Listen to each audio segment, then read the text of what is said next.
Good morning. Good morning. That's your cue.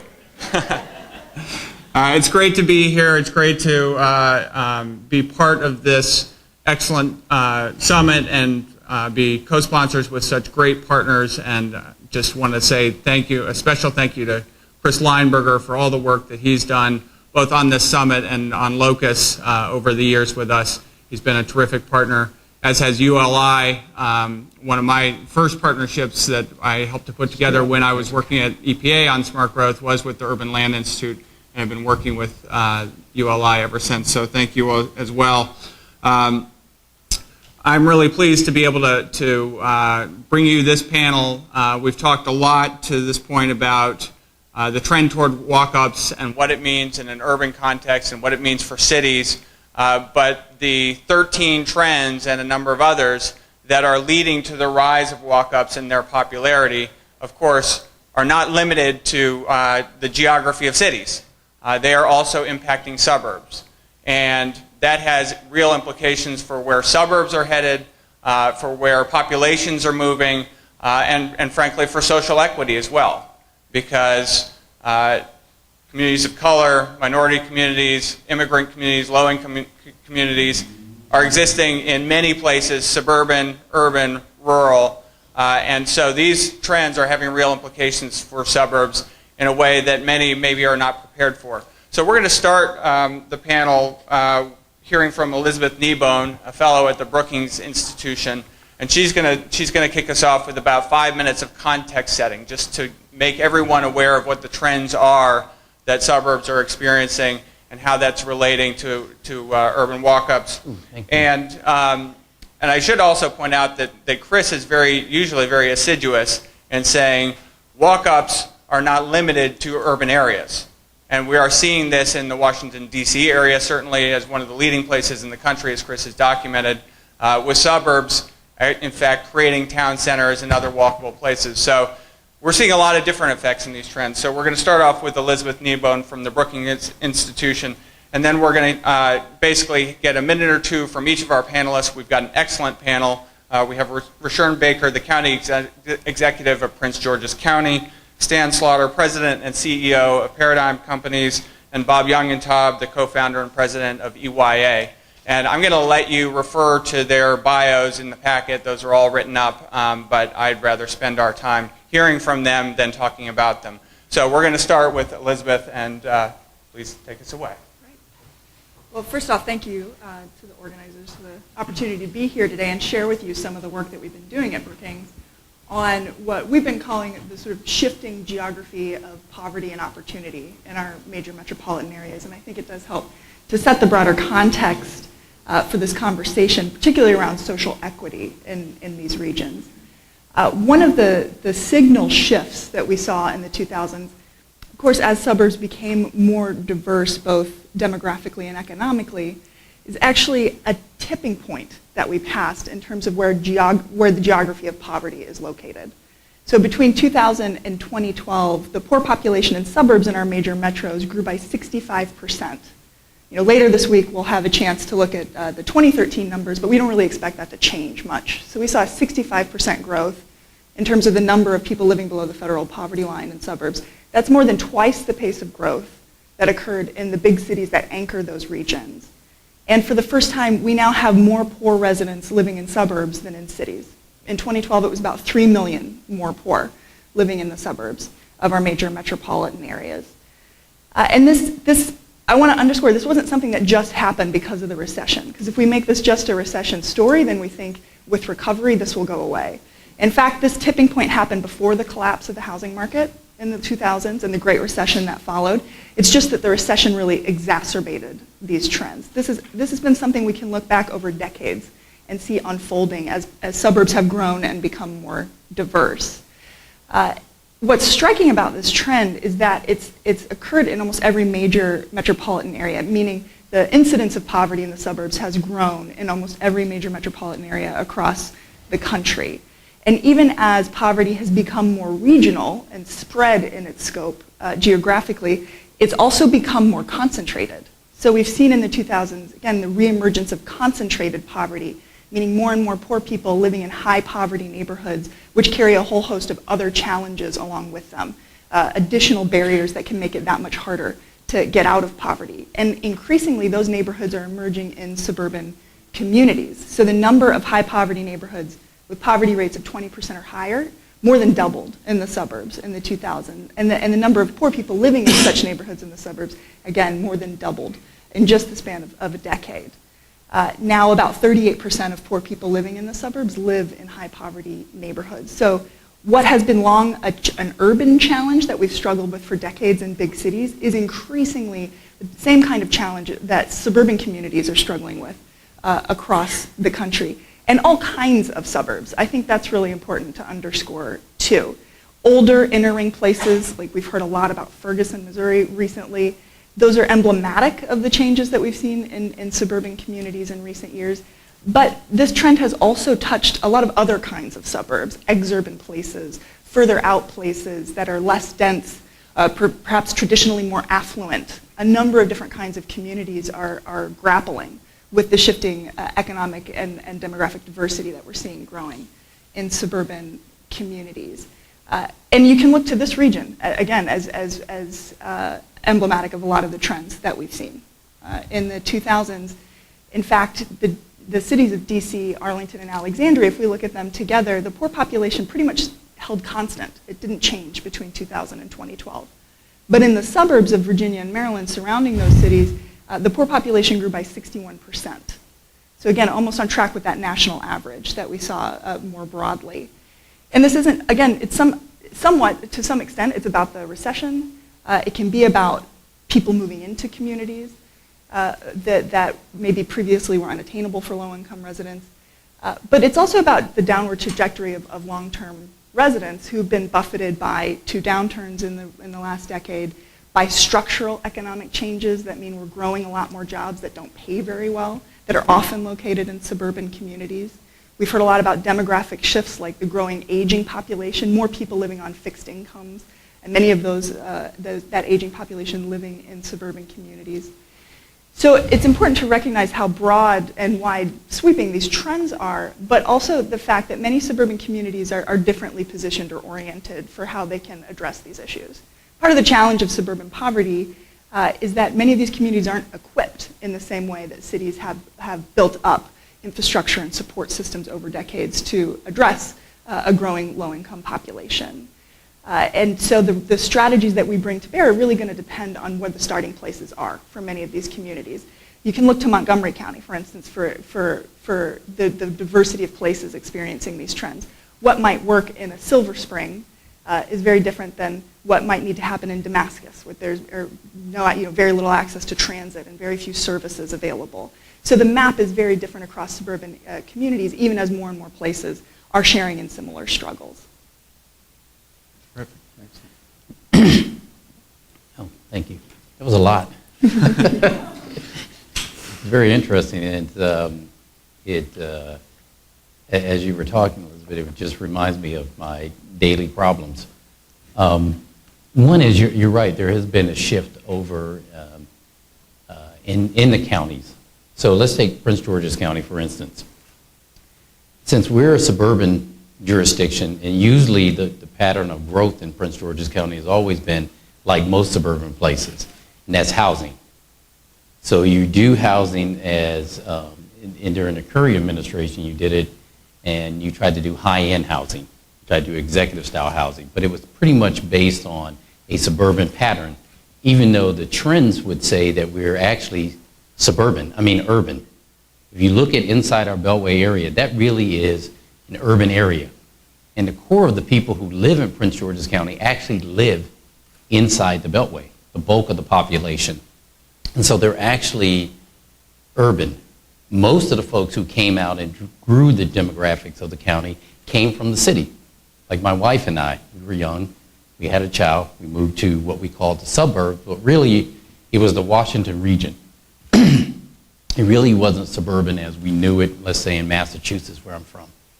So I say all that to say you start now approaching how we do development, how we handle the challenges of growing the economy in Prince George's County.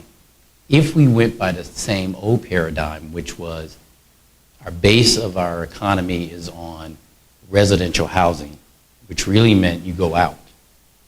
And as the market changed, you couldn't depend on that. When the housing market changed, you couldn't depend on it. We weren't growing jobs because our jobs were in the city. We weren't depending on that. We were actually just doing housing. So the whole paradigm around this area changed. So what we've now done in Prince George's County is look at how we do economic development differently. So in this administration, what we've done is focus on those inside the Beltway areas. We have 15 underdeveloped or undeveloped metro stops. We're right next to the nation's capital, which is Washington, D.C. Bulk of the jobs are coming back to this area. And so we looked at the county, which is a fairly wealthy county. We have pockets of poverty, but we're a fairly wealthy county. It just so happens that the poverty is concentrated right inside those areas. Like you say, it's a concentration. So how do you deal with that? Well, for us, it was one, when we talked about, commitment to smart growth, to me was you focus your resources on those places inside the Beltway with limited county resources, limited state resources. You focus on those areas where you can get the greatest bang for your buck because they're around metro stations. It also happened that we looked at 6 areas in Prince George's County where all the indicators were going in the wrong direction, where there's high crime, dropout rates, health disparities, you name it, everything that you can indicate. And they happen to be right inside the Beltway, but they also happen to be right next to metros. So if you could change those neighborhoods around with services and with responses and quality development, then you could actually make those actually livable areas in terms of people wanting to move in there. And you could piggyback on what the district was doing. And so what we call the program is our Transforming Neighborhoods Initiative, which is the signature initiative of this administration. In fact, as I tell people, it's not something that we do for a month, 2 months, a year.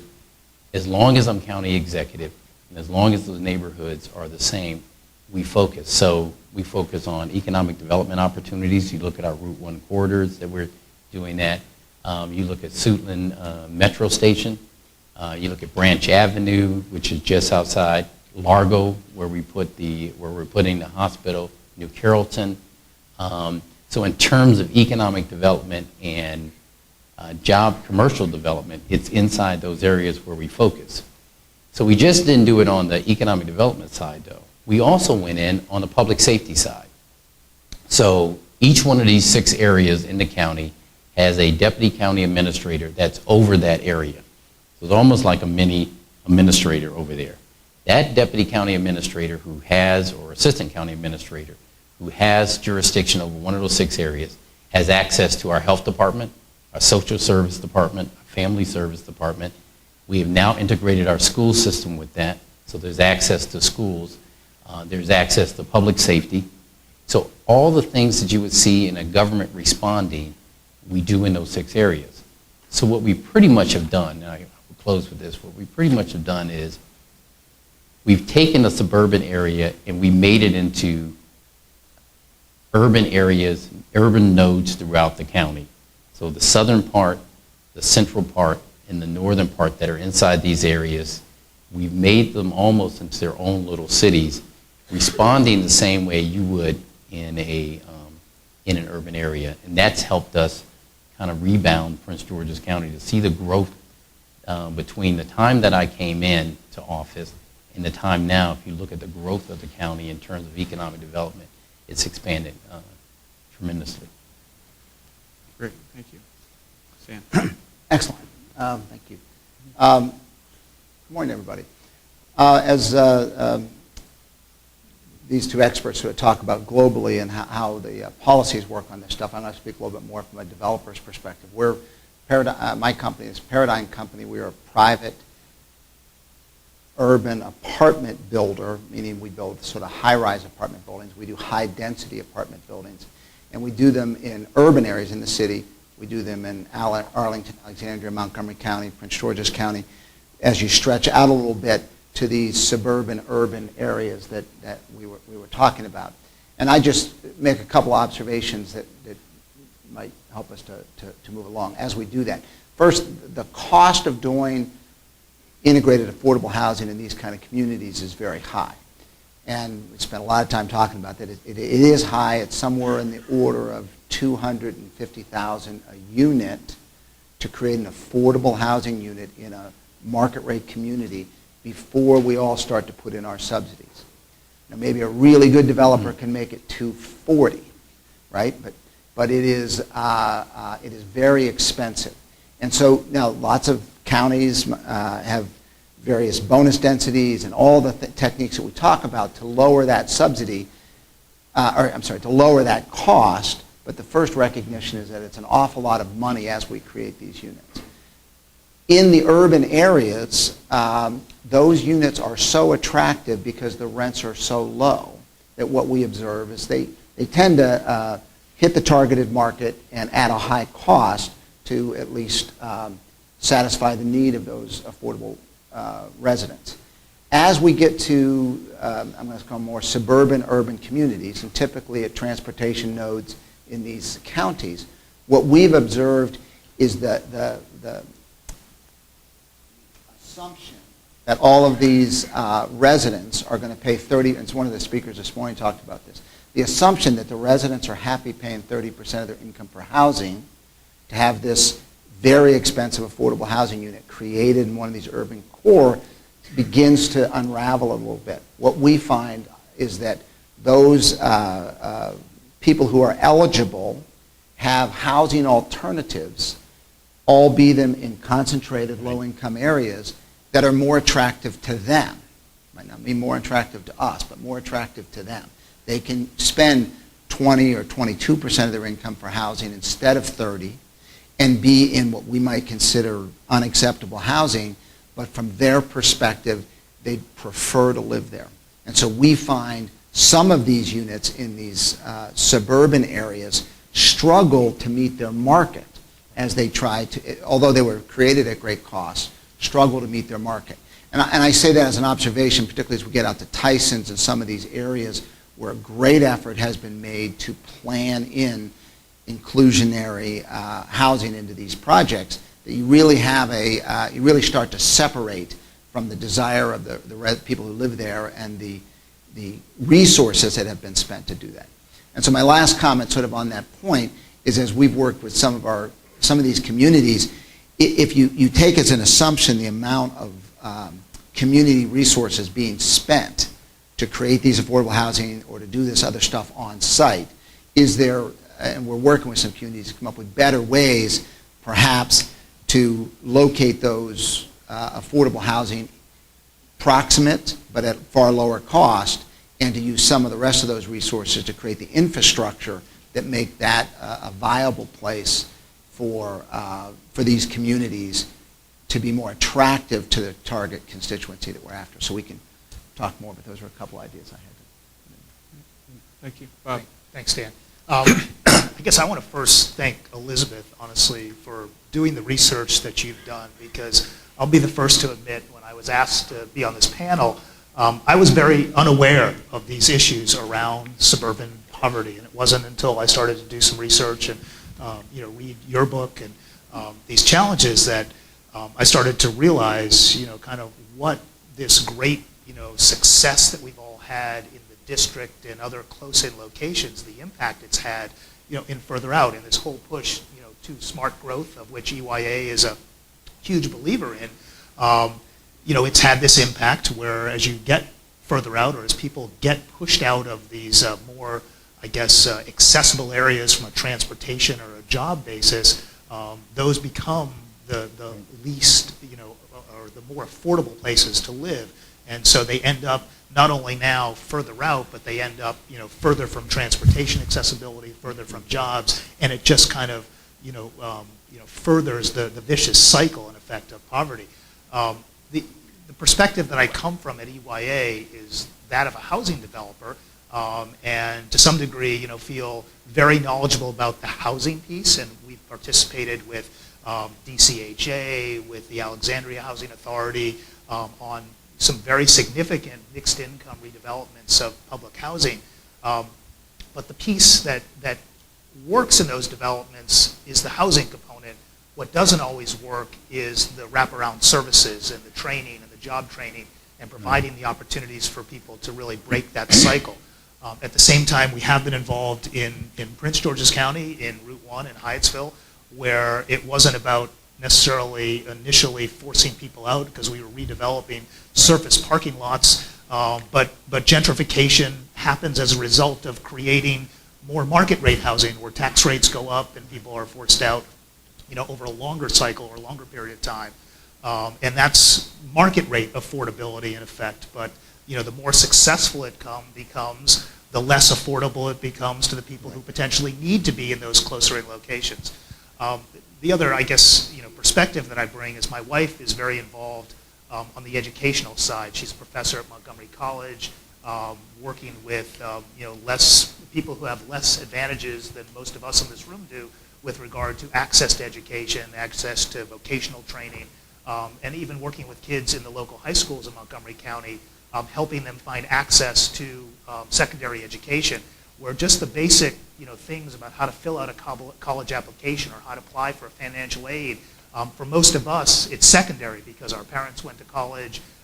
We've worked with our children to go to college.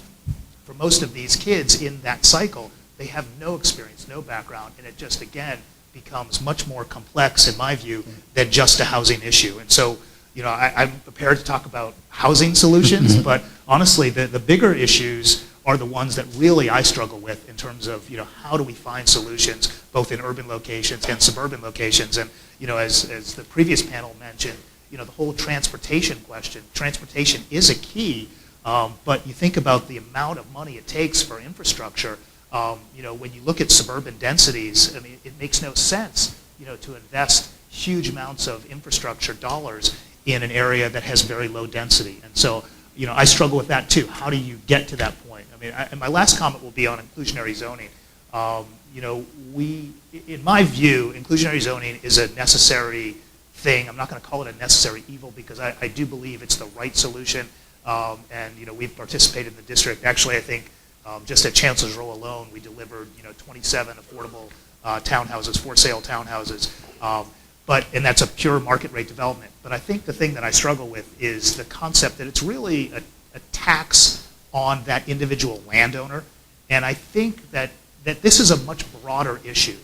It needs to be something that is a tax on the entire community, entire society, not just an individual land, because the amount of creative process that can go into creating so many houses in a given site, unless it has a much more broader support, it can't work. And in effect, all it does is raise the cost of the other housing that's being built there and doesn't really go to spreading this cost that is incredibly large, as Stan pointed out, across the entire community. So I'm a fan of inclusionary zoning, but I wish there was broader solutions in terms of how it can be dealt with. Well, you've raised a number of points that I want to follow up on, and I think that last point really goes to, I think, what Chris Zimmerman was saying in the last panel, which is some of it can come from value capture, but that's insufficient, and you also have to look to broader sources. But I actually want to pick up on what you were saying, and we're kind of a developer, community building crowd.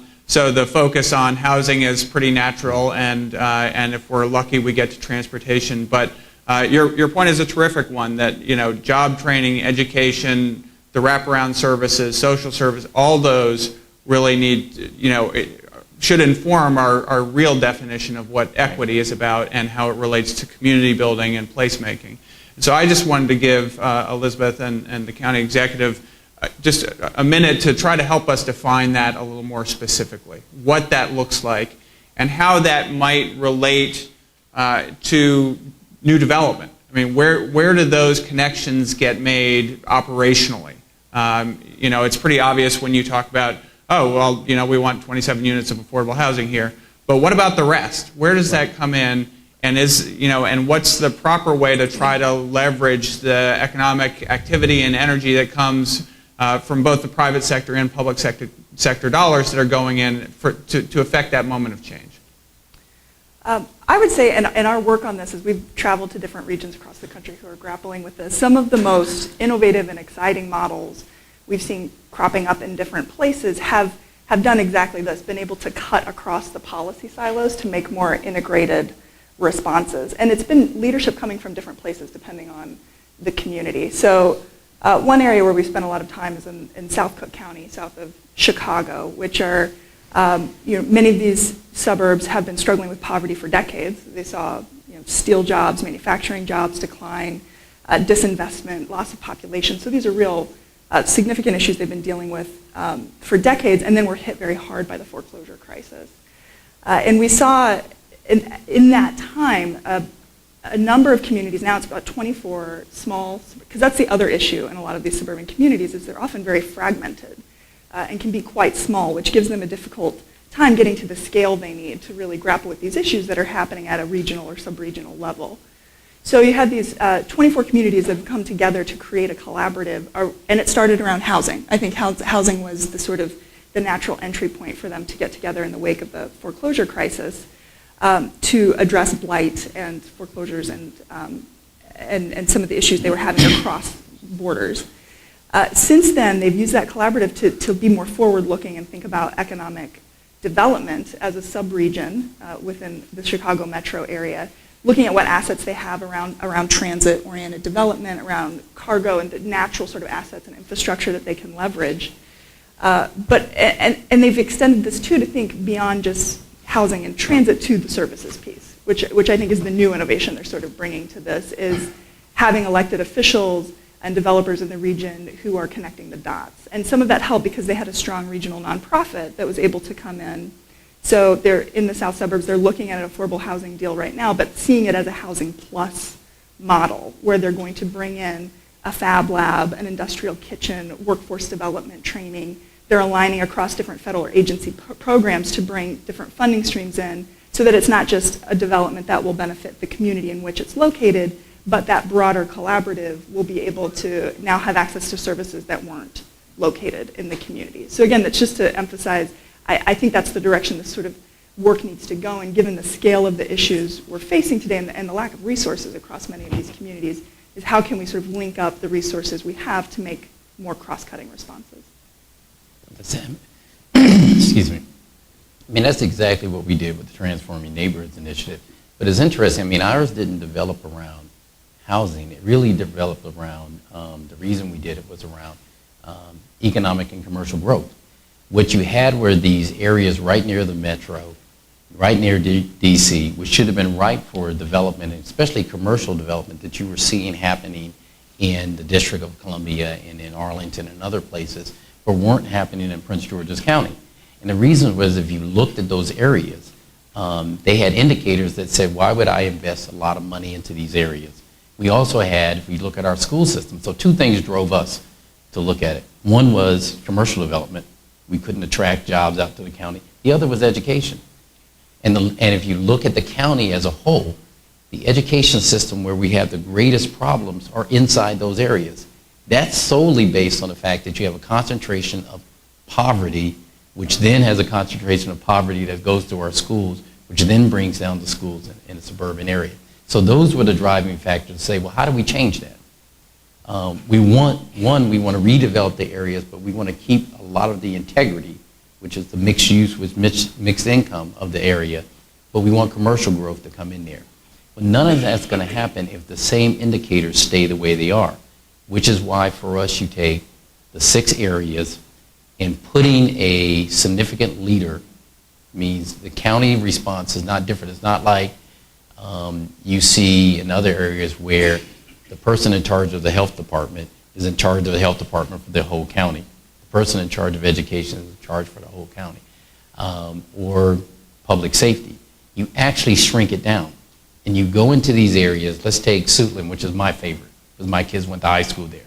So I'm biased towards Suitland. We don't live in the community. We actually bus them to it. But it's a great community. You have federal enclaves there. You're right near a metro station. You're a stone's throw away from DC. But yet there is no development happening around. And you have quality housing there. But you also have concentration of poverty. And you have concentration of crime. You have concentration of everything, blight. So what we did was we said, okay, we're going to put somebody in charge. The wraparound services are going to be there. And the way that we make sure it's responding is that every Monday, we have our senior meeting with the county executive, and each person has to report back what's going on in those areas. If a nonprofit comes to us and say, we want to do great work in Prince George's County, the first thing we tell them is, here are 6 areas that we want you to look at first. You know, we're not excluding the others, but his is first. If a developer comes in and says, we want to develop in Prince George's County, we say, great, here are 6 areas we're going to give you a lot of help that we want you to go into first. Everything we do is looking at, because if we change the dynamics of those areas which have the greatest opportunity, then the whole county will change. And so for us, it was really based on how do we grow our commercial base and how do we improve our education system, which also led to the question of housing and development. And so that's really the program. And so what we had to do, and I'll close with this, and I say it all the time, is that's why our Transforming Neighborhoods initiative is not a program. You know, it is the signature way that we govern. It is the new way of governing in Prince George's County, which I think will be a model on how you govern throughout the nation. And that is, you can't simply, as you said, go in and say we're going to redo housing, or we're going to have affordable and quality apartments. You've got to bring all of the resources of the county to bear and then bring in the private sector, both commercial and nonprofit. So I tell people, don't judge what we're doing in Prince George's County by one political cycle. Our job is to make this so permanent, so part of the fabric of the county, that the next administration, whoever it may be, won't change it. They'll simply build upon it. Thank you. Stan and Bob, you guys have been your companies have been part of a lot of the building that's happened in the walk-ups in the DC region. You're familiar and have used some of the tools to try to create more equitable outcomes. I'm curious, and Stan, you alluded to this a little bit in your opening, you know, which tools are the ones you usually use in those contexts, and which are going to be easy to transfer to a more suburban context, and which are going to be more problematic, and why? All that, huh? In 30 seconds. Yeah. Yeah, I mean, I think that, you know, we've used most of the tools, and we've tried them in different circumstances. Most of these tools are circumstantial driven. We've certainly used tax credits. We've used tax credits. You know, we condominiumized a building into a tax credit building and a non-tax credit building in one building, and financed one utilizing that tool and the other using the market. That's not to be tried again. But it was ultimately successful. So there's lots of ways to combine these various tools that are out there that tend to be circumstantial for the particular projects.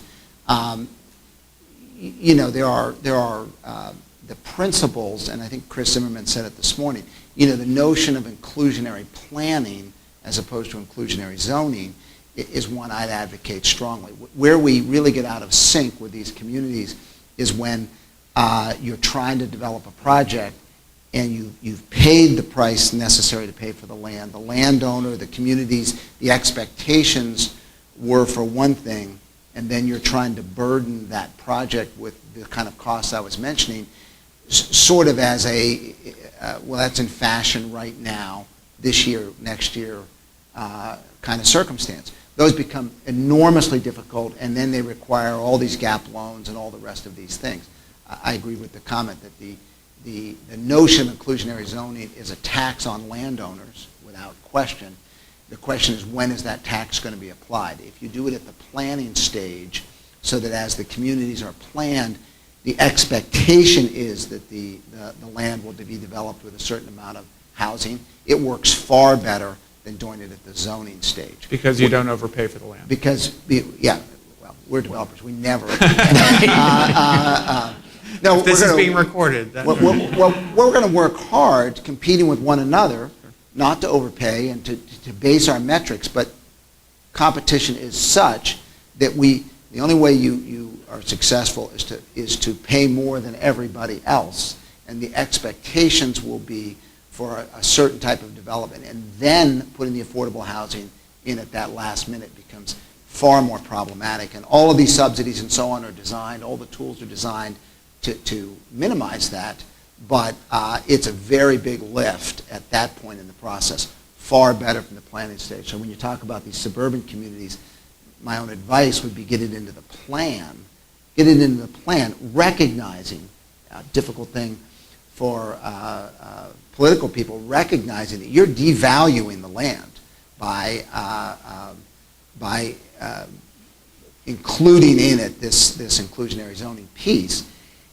If you can start from a very low base, raise the zoning potential, and put inclusionary zoning with it, now you've both increased the value of your land, made it more likely development will occur, and assured that the affordable housing will be easier, would be my overall comment. So do it early and look for the time, whether it's an upzoning or whether it's a transportation investment, when you're already bumping the value of the land, and take it at that Build it in point. the planning process. Yeah, there's no doubt it's the transition period from when the landowner doesn't expect to have this, in effect, tax versus, when it occurs. So I think you can soften it the earlier it's done and people, deal with it. And I think there are ways, through bonus density and other things to help soften some of that blow. I just think that it's such a broad issue.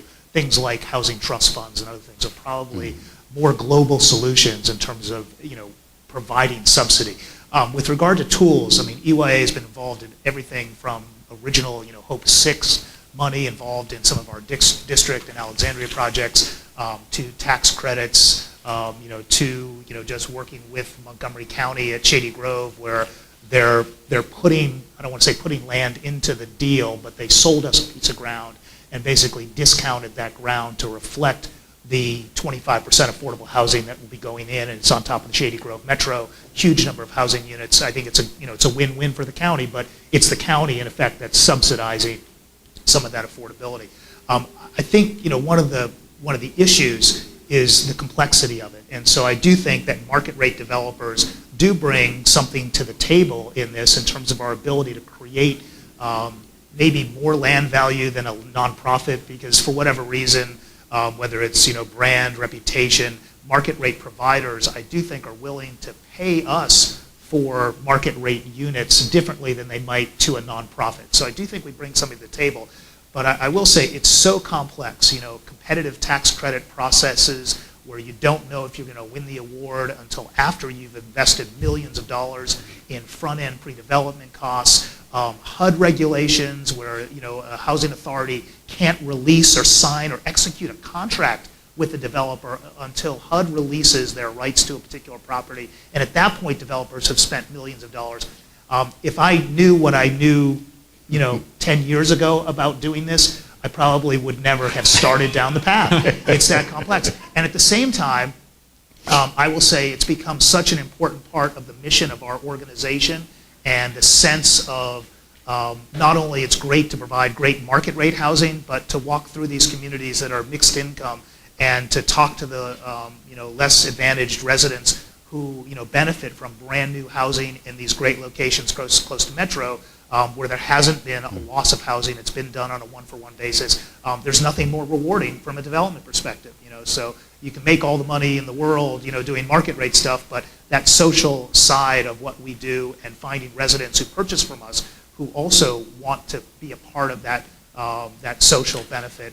And then from an organizational standpoint, I think the benefits in our company and the way people feel about doing what we do has really become part of our DNA. So I wouldn't trade it for anything, but it's incredibly complex and it's very risky on the front end. And I don't know how we make it better, from a approval authority, from the revenue agencies, and the different processes that are required to be able to do it, because these subsidies come from all different sources, and they're just very challenging. Even the CBE requirements, and the compliance, and literally having to keep track of not only what you do, but every single subcontractor and how much they're paying an individual, person in the field, to make sure they're getting the correct wage rates.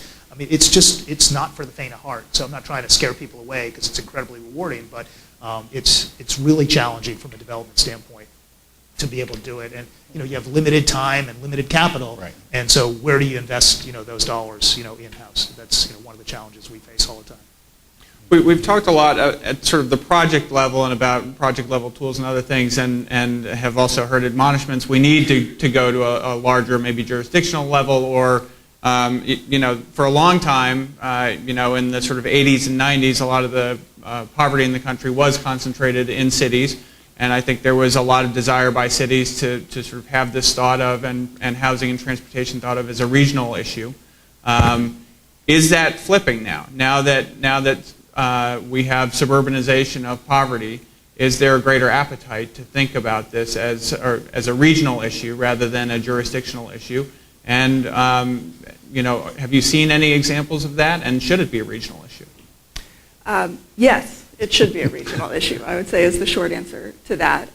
And also, it's so important to recognize the shift in this really rapid change that a lot of suburban communities are going through.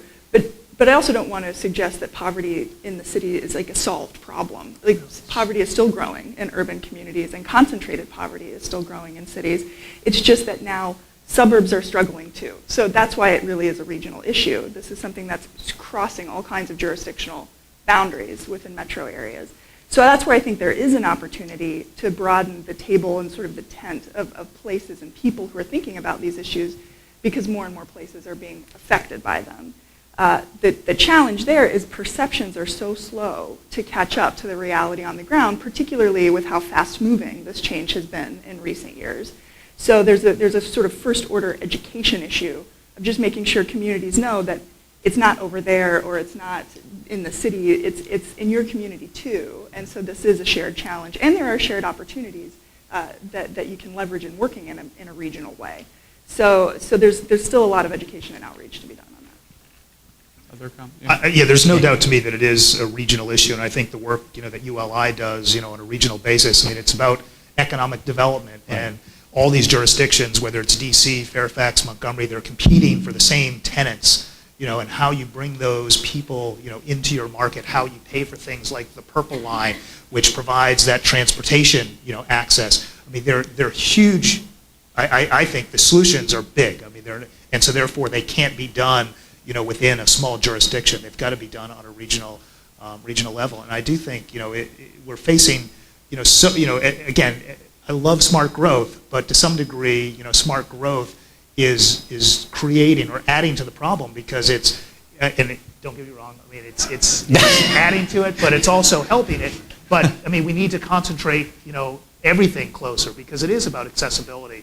And if somebody wants a job, but they got to take 2 bus routes, that takes them an hour and a half to get to that job, and one bus is late and they miss their job, and then miss being there on time, and they get fired next week, it complicates this issue. So it's about creating jobs. I think in many ways it's about leverage, and that's one thing I'm not sure that our local governments have done enough around allocating their resources to leverage them in the greatest possible way. And I don't mean to take on the county executive in this issue, because I think Prince George has done a great job in this, but I do think the idea of how you provide tax incentives, whether through TIFs or through direct tax incentives to businesses to come into a community, to locate, those are the longer term, I think, solutions to creating opportunity for people of all income levels. And I'm not sure, things are moving the other way.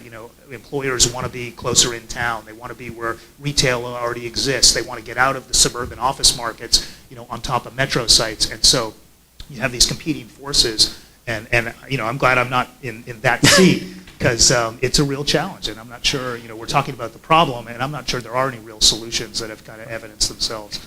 Right. I mean, I think it's an interesting question. I think if you got the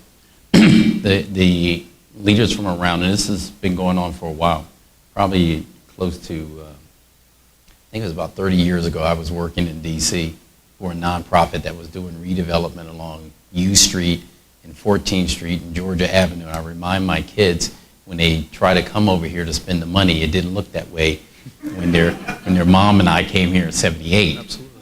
And the whole idea was to redevelop U Street and keep the integrity of the neighborhood while they were building the Green Line. If I go over to U Street today, which I sometimes do with my children, my young adults as they are, it doesn't look like what we had planned. The idea was to have a mixed community development, but the integrity, meaning residents that had been there for a while that suffered through it, would live in the communities. Majority of them don't. So now you get to the whole question of how do we deal with affordable housing throughout the region, because as the district becomes more expensive, The residents who can't afford to stay in the district simply move across the line. If you're Prince George's County, it's no different on Pennsylvania Avenue, one side in DC and one side in Prince George's County. In fact, they do it all the time. Grandma lives over there, the mom lives here. They go to school back and forth, and the same thing for a lesser extent with Montgomery County on the Silver Spring line, and it used to be Arlington in Virginia or Alexandria. It's lesser as those areas start to develop. So if Silver Spring developed the way it did, because that didn't look like Silver Spring when I was here in 78, but if you look at it now, the housing in Tacoma Park and Silver Spring is more expensive than it was years ago. So people are less likely to move over there for affordable housing. The same thing in Arlington. I've lived everywhere. We lived in Arlington. We were looking for affordable housing. We moved to Arlington. It's less likely they're going to move there. The reason I bring that up is when we talk about a solution for affordable housing, I used to get in this argument with my good friend Wayne Curry, because when I came to the county, I was an advocate for there's a difference between low-income housing and affordable housing. We're talking about affordable housing, and he would tell me, I don't want any more low-income housing unless everybody's going to take their fair share in the region. And I used to argue with him about it. But it's a serious discussion. We don't talk about the fact that we've got to provide affordable housing, workforce housing, whatever the hell you want to call it. But it's got to be regionally based.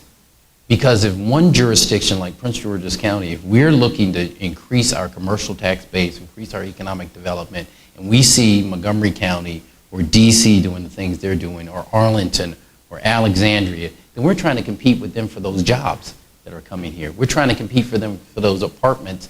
I get on apartment builders all the time and say, why can't I have some fancy high rent apartments like they're in DC? And they say, because they can buy low income housing in Prince George's County. So we're all being competitive. So I would say if you want to really talk, have a serious discussion about it, which I'm not sure anybody really wants to, then you would have to get the leaders here together and say, hey, this is a regional problem. That means vouchers for people to go in. That means how we approach housing, workforce housing, what we're going to offer, where is it located. You know, I give Montgomery County credit. Years ago, they had what they called a affordable housing plan, which, you know, and because they had a plan, they got money for the state, and they actually moved a lot of their housing, some in Wheaton, but a lot of it out, away from the borderline with DC. In Prince George's County, we had no plan. Ours was, we don't want it, which meant that we got all of it. So I say that to say, it's almost like health issues or education. These are serious problems that we can't solve in one area because we're really the Washington region. That's the other thing we have to come to grips with. I live in Prince George's County. It's a suburban area. Chris is from Arlington. We have people from Alexandria, but we're really the Washington region.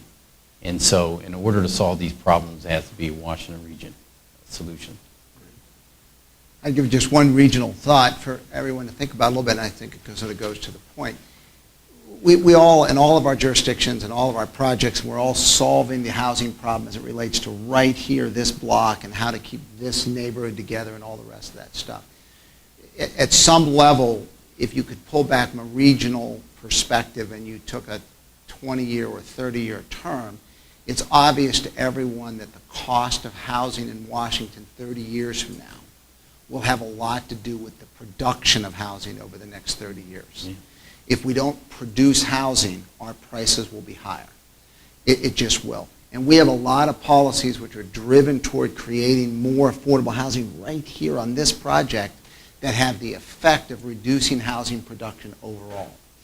And so if you could get all these guys together to have this conversation no one wants to have, they would think together about how to make sure we don't lose the 10,000 or 20,000 units of production that will not occur because some of these policies are in conflict, some of these policies and zoning techniques. Fine, instead of doing that housing project that now has this inclusionary zoning associated with it, you know what, I'm going to do the self-storage facility. And so that site gets Right. developed, and it's a self-storage facility, and there's no housing. And if you aggregate those around our communities with a lot of policies, we're going to end up producing fewer housing units, which will have more of an impact on overall affordability over 20 or 30 years than the aggregate impact, I'm afraid, of a lot of these little things that we do. Right? 30 years from now, all my buildings, unfortunately, are affordable housing. Right? There are no rental buildings that are 30 years old that don't become the stockpile of future affordable housing. So, so while we inhibit growth in many respects and burden the ability to start a project today over what are fairly small issues, we need to make sure that we don't regionally restrict the amount of housing that's produced. We've got about 5 minutes left, I think. I want to sort of wrap this session with sort of a bigger picture question. Dr. Cisneros started us off, fantastically, talking about how cities, are one of the few places right now in the country that can essentially sort of will their own destiny, decide, what future they want to have and make that future, and in doing so, have a responsibility and have an opportunity to be the stewards of the public interest in that. Working closely with the development community, working with neighborhoods, but having different goals, goals which really go to sustainability, to social equity, and to the other more public interest goals. Can you take that speech and insert the word suburbs instead of cities? Can you do that? Can suburbs, do they have that same opportunity? And if they do, are there things that they're going to need to do differently in light of the trend toward walkable urban places and in light of the trend towards suburbanization of poverty? I would say if we're changing the vocabulary, it's back to our conversation we just had. It's region. It's not city or suburbs. That these places sink or swim together at the end of the day.